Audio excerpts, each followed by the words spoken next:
Yo, this your boy Rob, aka Novelty Life, coming at y'all with another Life Talk video in the Black Men and Women series.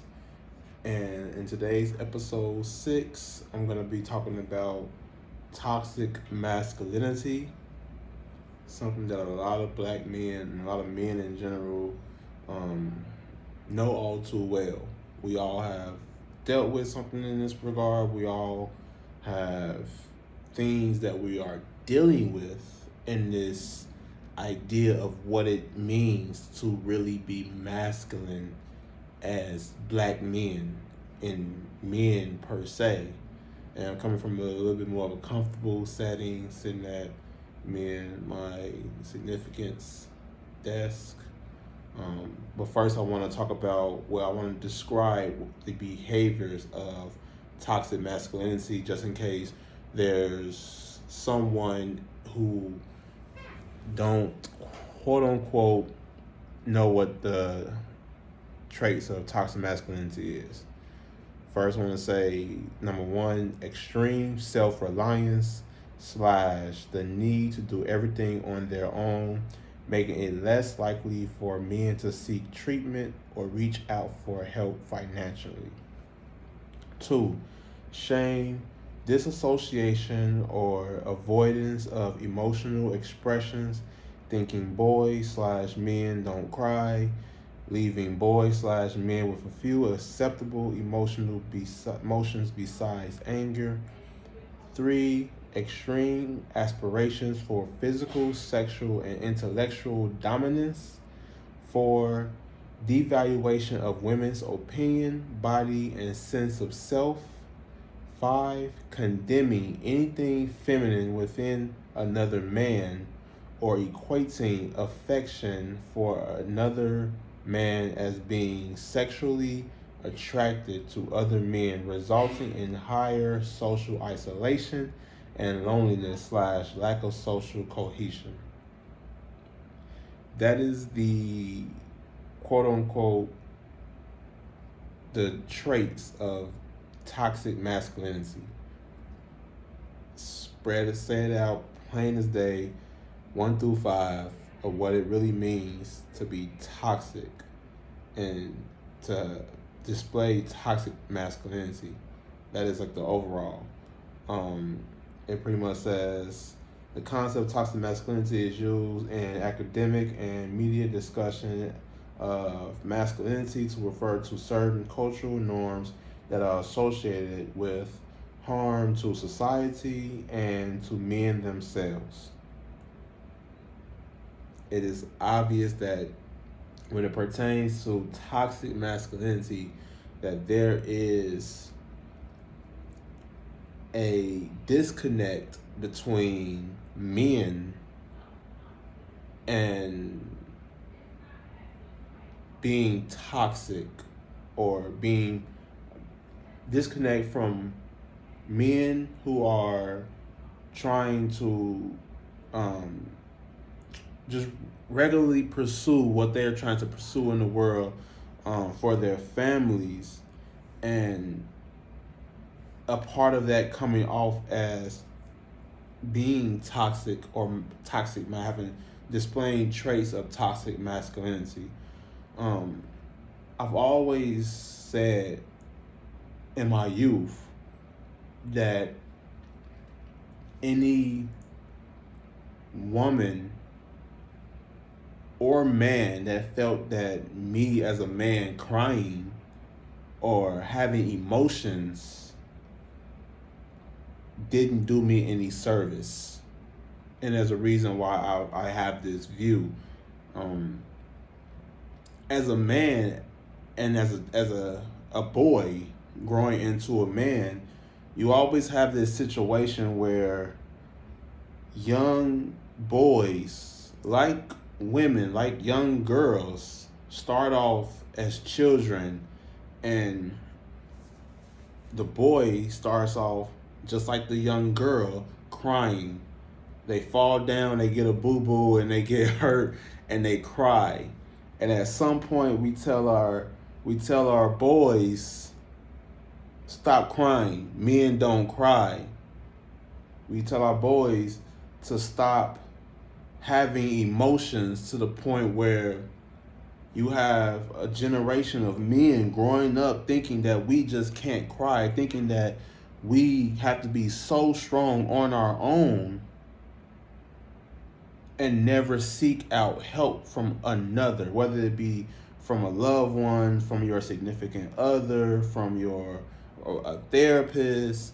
We never seek out this idea of finding help. When you look at the traits that they display in what is masculine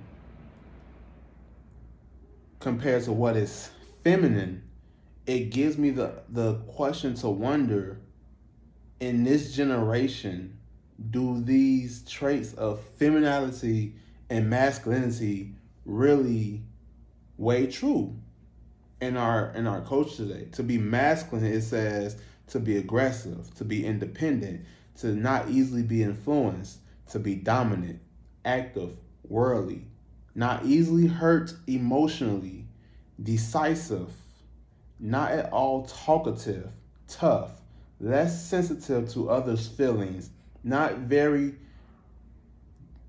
desirous or of security, rarely cries, logical, analytical, cruel, blunt, not nurturing. That is what it says about men being masculine.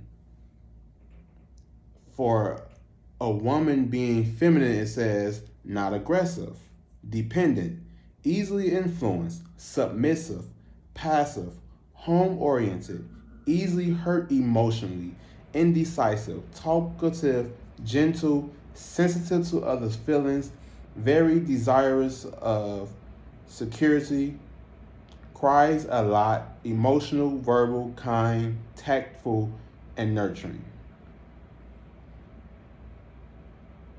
Who is making men toxic masculine in this world? What is making men display toxic masculinity in our world today in 2020 heading into 2021? Because as men, we know how to be men. We know how to take care of our families. We know how to go out there and work all day, slave on the clock, come home, grind for ourselves on our own businesses, and be there for our families, take care of our children. But the disconnect that we have, that we can obviously see, is that they're telling men through these definitions of what it means to be feminine and masculine. They're telling men that you're not supposed to be emotional. You're not supposed to display anything that is considered feminine, when as a man and as a woman, you are both born with both testosterone and estrogen in your system. Men and women are both born with testosterone and estrogen in their system. So that goes to say, are we really defining what it means to be a man or to be a woman based on the right things in 2020 and heading into 2021?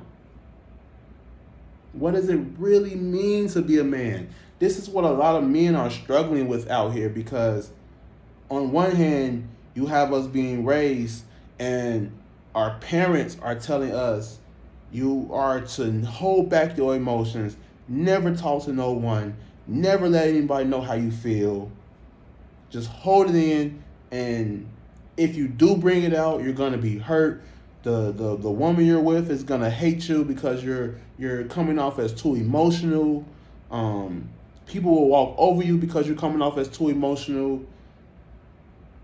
But it's telling women that women shouldn't be aggressive, that they should just be dependent, that they shouldn't be, that they should be easily influenced and submissive. These gender stereotypes, in a sense, because that's exactly what they are. These gender stereotypes is literally putting us in a generation of egotistical minded people in a sense where they're literally telling us what we have to be. That would take away from the fact that you have countless women who are independent to this day, who are grinding for themselves, doing what they have to do as women, and countless men who are being independent and doing what they have to do in this world. Now, don't get me wrong, to a certain extent, yes, every man wants a woman who's going to, do the simpler things, cook, clean, but in today's age, can you really want a woman to do that if you're not doing that too? Like, what does it really mean to be masculine if traditionally you've been told do X, Y, and Z, but today things look so different? Now, I can say that being masculine and dealing with issues from the past are two different things. You shouldn't allow your issues from the past and your life to hinder who you are as a man. You need to go and seek help, therapy, counseling, whatever it may be. And in today's economy, this is the best time for men and women to seek help, because we've been brought up disattached to what it really means to be men. We've really been brought up disattached to what it really means to be men, to the point where, we're trying to protect our black men, but in actuality, we're destroying our black men. We're protecting our black men from the outside forces, the outside world, when the real thing that's attacking our black men is in their minds. It's not the world that's actually affecting black men. Some would beg to differ. But when I drive in my car down the street, I'm not thinking about a cop. Yes, that tends to sometimes be on my mind when I see a situation in the news, but I'm not thinking about a cop pulling me over. I'm not even trying to process a cop pulling me over or pulling one of my brothers and sisters over. I know that's a reality, but I'm not trying to think about it. The real battle that goes on as a man happens in my mind on any given day.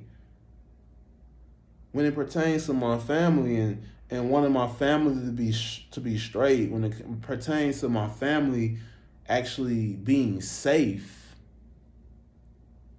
waking up every morning and going to a job and leaving my family and having to go and work on a clock, knowing that my family is thousands of miles away. These are the things that comes across my mind as a man. Not whether a cop is gonna pull me over and hurt me in the streets. For reality. Because as a man, we're taught, get a job, take care of your family, provide clothes, food, water, shelter. As men, we typically are being brought up with the idea that this is what it means to be masculine. Don't cry. You know how many times I got told not to cry as a child? As a young boy, got told not to cry, hold it in, men don't cry. In what world do men not cry when you start off as a young baby boy and you're crying from the day you are born into this world? What kind of logical sense does that really make for a boy to not cry? But yet we tell our boys to not cry. And then when they do cry, we ridicule them and we subject them to mockery for something that is natural. That's natural. truth and reality, we should be telling our boys to be able to express themselves, but at the same time have a thicker skin to deal with the craziness that goes on in the world. There's nothing wrong with having a thick skin to deal with what's going on in the world, but at the same time, we need to be able to also express what we are dealing with in the world. Far too often, men, we don't have that outlet that we can just go to and express the things that we're dealing with, the things that we're fighting, the things that we are seeing within ourselves. And any man who is ridiculing, as it says in number 5, condemning, any man that is condemning another man for what he does sexually with a man or having any kind of feminine traits sees those same things within himself, because you can only laugh at and condemn what is already within you that you're hiding.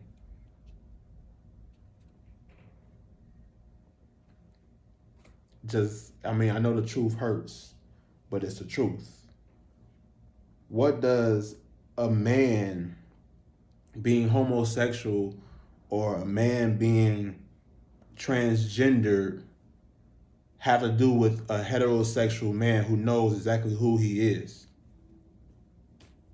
Nothing. To him, that's them, that's their life, they okay.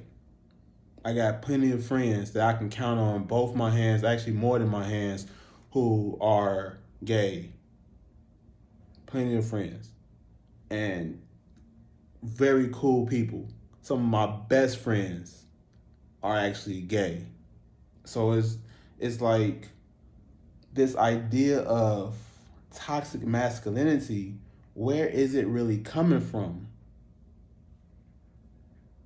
Is it just coming from the fact that the culture we're walking into now is far different from the culture that we were in 50 years ago, 20 years ago, 3 years ago?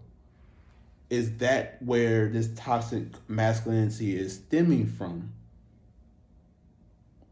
Because you have to see that things are different, but it's not different to the point where anybody is attacking or should be attacking another.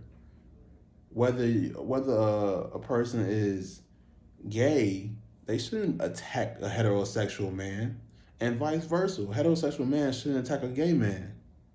It just shouldn't. At the end of the day, we are all human. We all have skin and blood running through our veins. We're just human.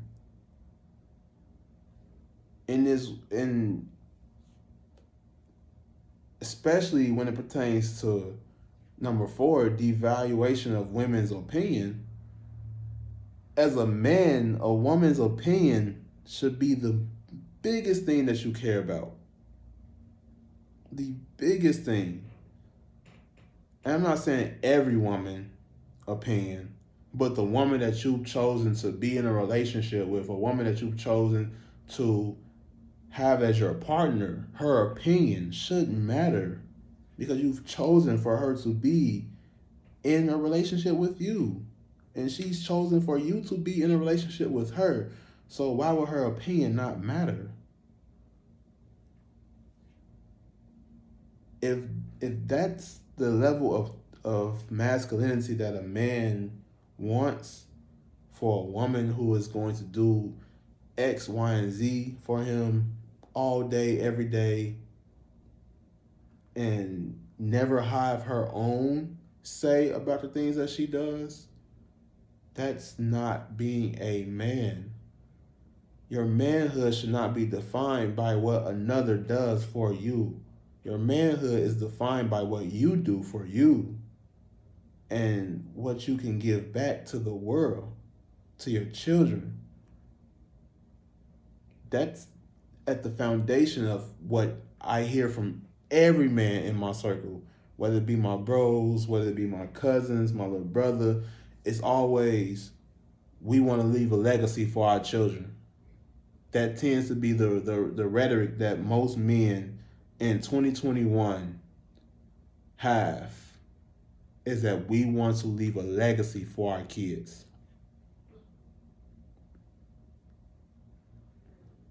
We don't want to walk over people. We don't want to tell someone what they can and cannot do. We want to be leaders. We want to be individuals who literally can uplift a nation. Real men, that is. Real men. Real men want to be cooperative and work with the woman that they with. They want to do things with the woman that they're in a relationship with, and not do them because of stupid gender roles. And as we see, as I pointed out, the gender role stereotypes, there's a lot of stereotypes that are being shoved down men and women's throats, in a sense, about what they are, so what we are supposed to be as men and women. As a man, why do I have to be aggressive 100% of the time to be masculine? Why do I have to? So if I'm completely independent, who do I depend on? If I'm not easily influenced, there's nothing wrong with not being easily influenced. I actually like that. But I like that for men and women, though. For a woman, why should she be easily influenced and a man not be easily influenced?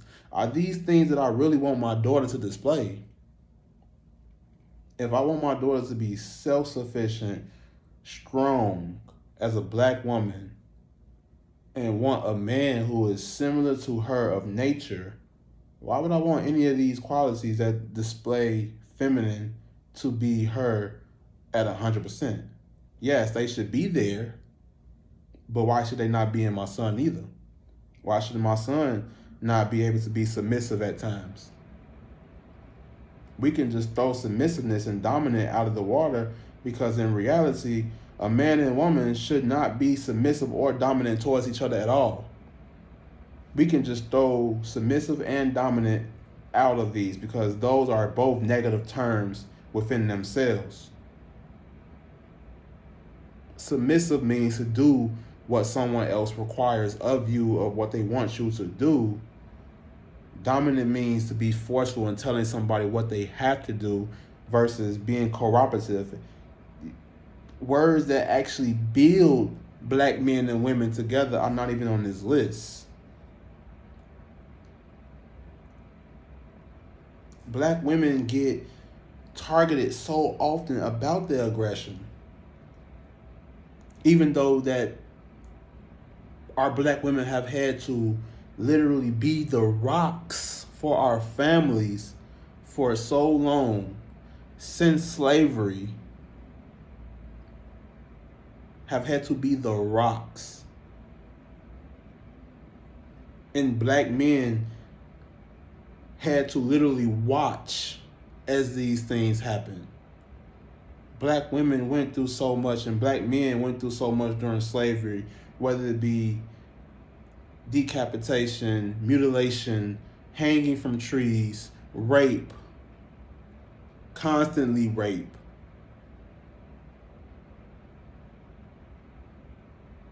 And we wonder why as a people, as black men and women, why we're going through these things right now in 2021, when every other race is able to cooperate with each other and get things done on a major path that we cannot seem to get right. It's not our fault. It's our fault what we do about it, but it's not our fault where it came from. It's our fault whether we change that rhetoric, whether we change that narrative.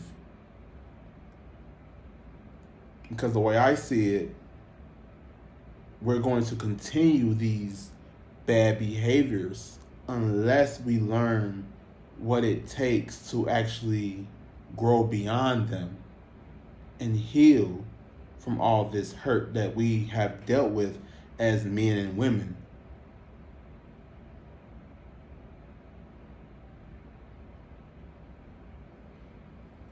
We have to.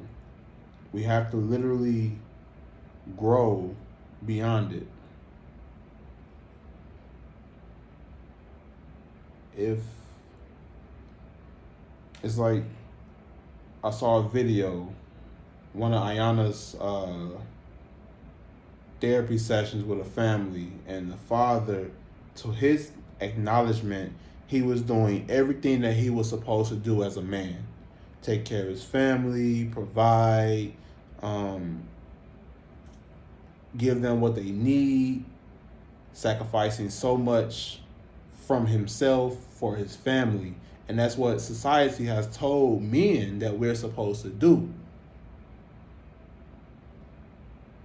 But the one thing that I always felt that I didn't receive as a child from my own father, and I'm not even afraid to admit this, was love.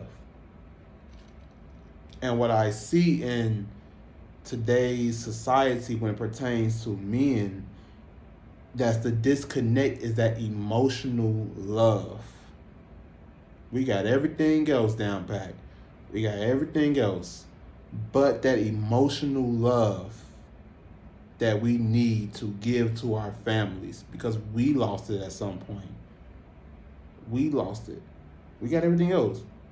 We on the path to getting black men to be for their families, be for their children, not walk out on their children. But that love aspect, far too often, boys are being brought up in society without the love. And every guy is different, from being raised by just their mom, or being raised by just their father, being raised by both parents and just not receiving certain things. And to that, I have to say, we have to go out and figure out what it really means to be men. Like I said before in a previous video, the one thing my mom did that actually blessed my life to get me to this point was that she told me I would need to take the counsel and mentorship of other men. I don't know where I would be right now if it wasn't for the mentorship of other men. I'd probably be in jail. I'd probably be done snapped on somebody if it wasn't for the mentorship of other men. And that's not to say that my father didn't do what my father was supposed to do, but he did. He provided food, water, shelter, clothes, everything essential that I needed to learn to become a man. In his mind, he provided how to take care of the household, how to fix stuff, how to be handy, how to change a tire, how to work on carpentry work, how to do electricity, like plenty of man things my father was able to teach me. But the one thing my father could not teach me was how to love and how to be loved. That was the one thing I, for years, tried to find within my father, and continue to find it within myself. This is not to say that my father doesn't love me, because my father loves me dearly. But it's just to say that there is a disconnect with men showing emotions and teaching our boys that it's okay to show these emotions. Because when a boy is absent from his emotions don't make him gay, for one. But when he's absent from his emotions, it leaves him vulnerable and subjectable to anything from the outside world coming into his way. Anybody willing to listen to that boy is able to mentally, physically, and emotionally alter his mind frame, his mainframe of himself. Anyone.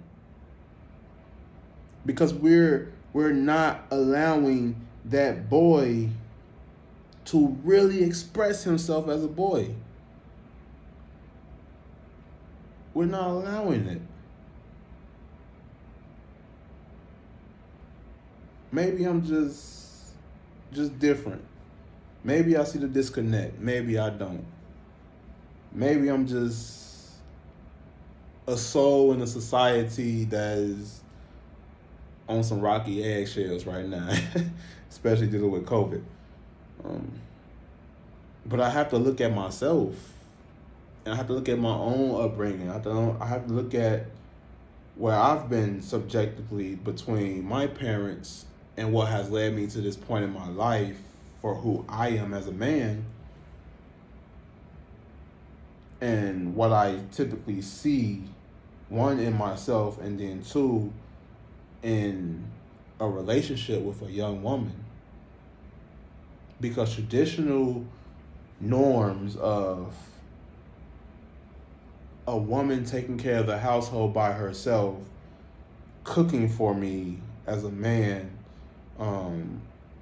washing my underwear, as some guys would say. I don't even like when a woman touch my underwear personally, but washing my underwear is like, not that that stuff isn't appreciated, because it is, but in today's society, today's economy, with so many women actually setting their sights on a path for greatness within themselves, I can care less about the household stuff. It's important. It's up there on the list, but just not as important as what my queen can be doing for herself, business-wise, or what she can be doing for herself that's going to better herself in the long term. And then in turn, if it betters herself in the long term, it betters the family. And vice versa. What I do that betters myself, that in turn betters the family. So we got to stop looking at things as me and her, or me and them, or however you want to put it. We have to stop doing that, because we're already born into all of this which strikes against us. We're born into all of this which strikes against us as black men and black women. It doesn't matter about your skin tone. It doesn't matter about your sexual orientation. If you are black, you are born with strikes against you. And yes, there is an element of those of lighter complexion getting better treatment, but it doesn't take away from how those individuals may feel about their own people and what they people go through. Because I can be the first to say that my younger brothers who are of darker complexion walking down the street scares the fuck out of me.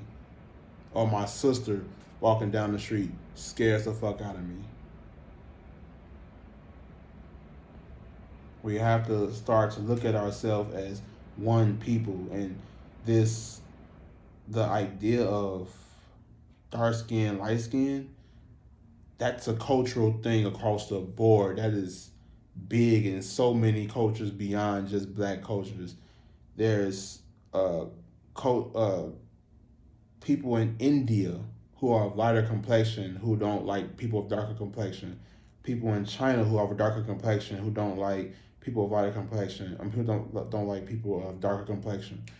Across the board, we see this idea that being darker is bad, and it's not. Culturally, we've been taught the wrong things as a people. We've been taught the wrong things as a group of people, and we keep these things alive within ourselves. We keep these curses alive because we don't, or have not, attempted to change the rhetoric. And this is why I have to say to people, look first within yourself and not look at others. Look at what you might lack within you and go to work. Go to town.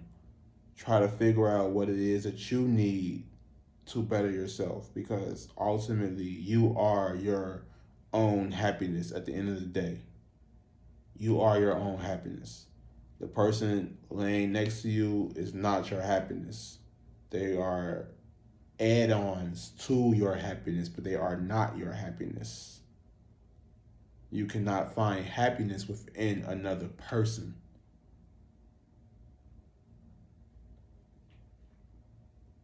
But as far as toxic masculinity, yes, there is a strong level of it, not just in men, but also in women and black women.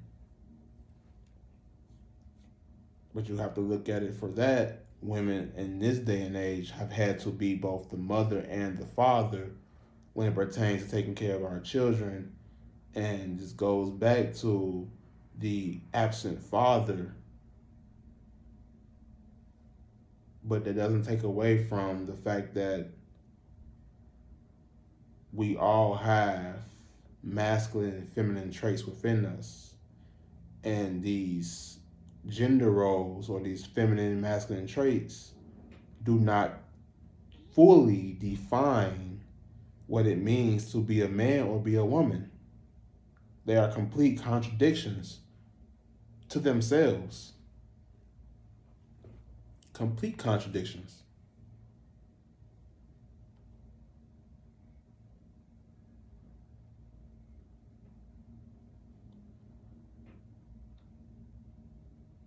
And sometimes even I have to look at myself and look at my own actions and recognize when I myself am displaying toxic masculine traits, and recognize where these toxic masculine traits are even coming from.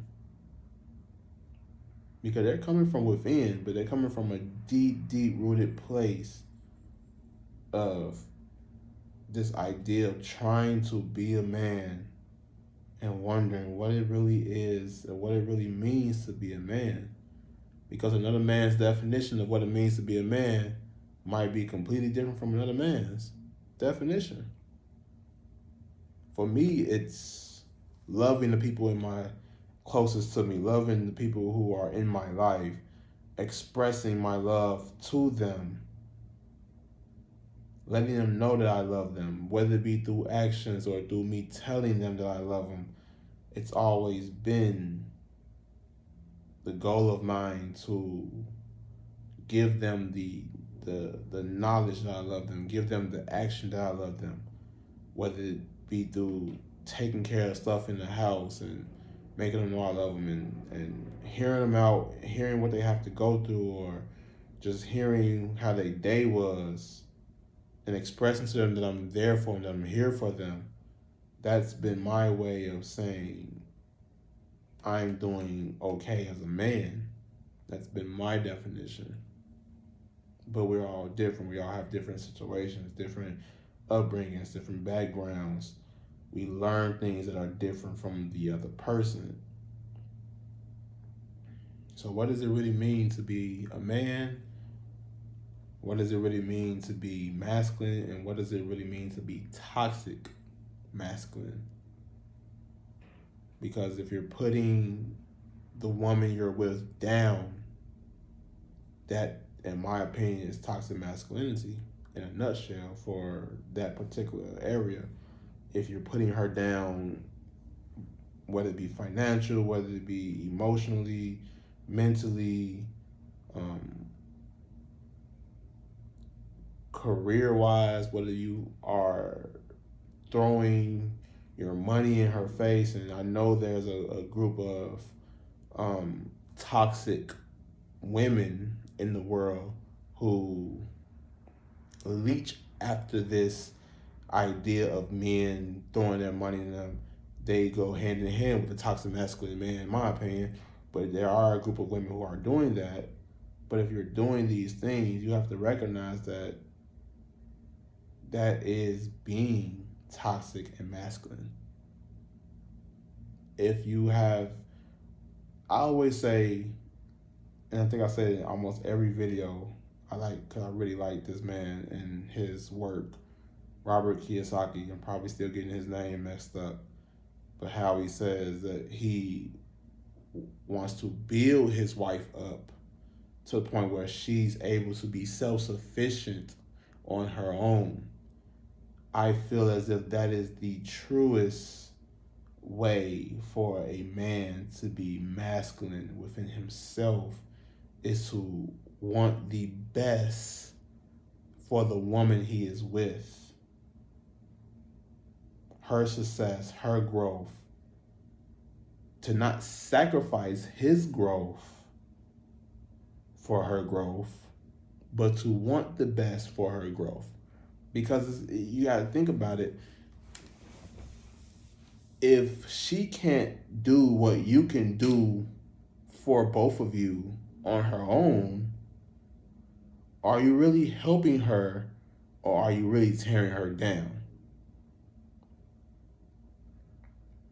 And the woman I love, if she can't do what I can do financially, emotionally, mentally, spiritually, if she can't do what I can do, and if I pass away, God forbid, say we're married and I pass away, how does she take care of the family?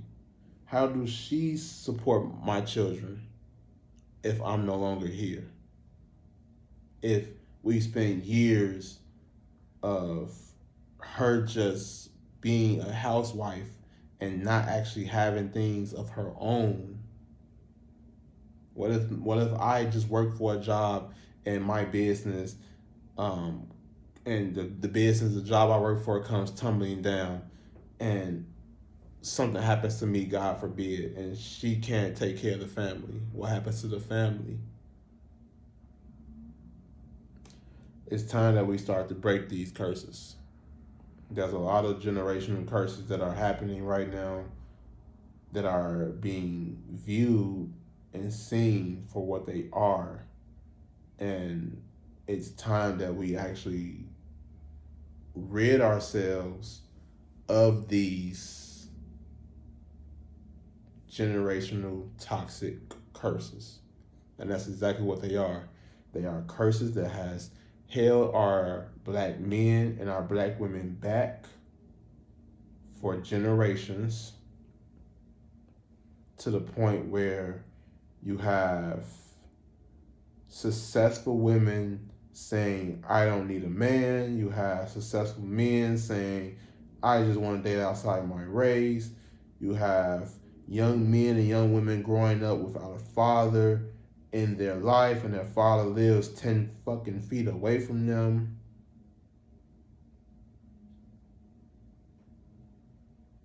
You have men who are literally attacking their own women within their sector, within their race, subjecting her to countless acts.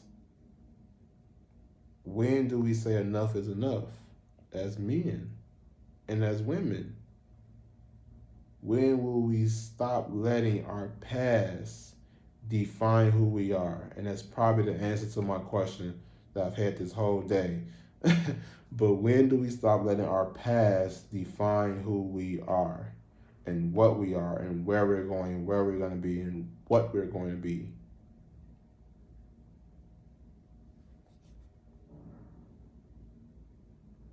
Because I don't know about y'all, but I don't want to be defined based on my past. And that's the past of my father, the past of my grandfather, the past of my great-grandfather. I don't want to be defined based on it. I don't want to be this person who feels the need to relive what my forefathers have already lived. But the first step is learning.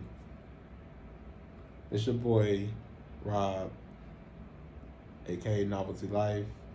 Another Life Talk video, episode number 6. And this is probably the toughest one I've done yet. Just saying.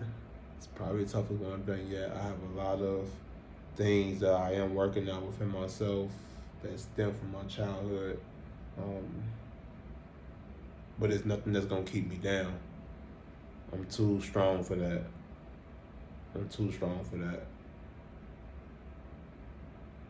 Love y'all. Happy New Year's. Peace out.